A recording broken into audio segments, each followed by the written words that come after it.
Hey kiddos, it's Mrs. Gershon here.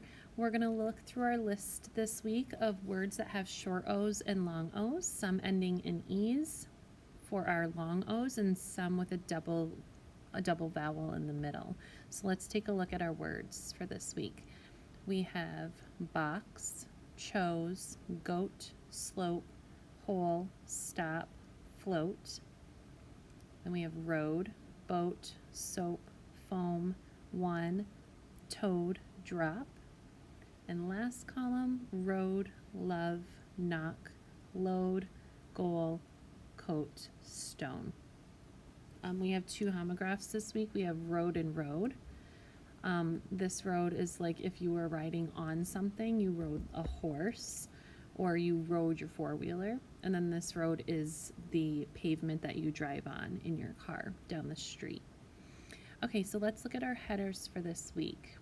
We have the short O sound, where you just have consonant, vowel, consonant, like in our word box. You have your consonant, your vowel, and your consonant. So when you go through, read carefully. Do you hear the aw sound, like you hear the sound in the word box? Then we have our long O sound with a CVCE, meaning the long O is going to end in an E, like in the word road. Here you have consonant, vowel, consonant, E. So when you're saying your words, do they say O when you're saying them and end with an E? If so, you will put that with that section. And then we also have a long O sound with a CVVC. So two vowels in the middle, like in the word road. So you're going to hear a lot of O's this week, but you have to look at how it's spelled. Either it's going to have an E on the end or you're going to have a double vowel.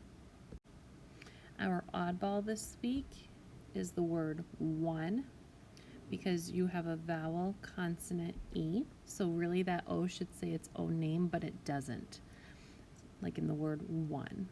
All right, kiddos, go ahead and happy sorting.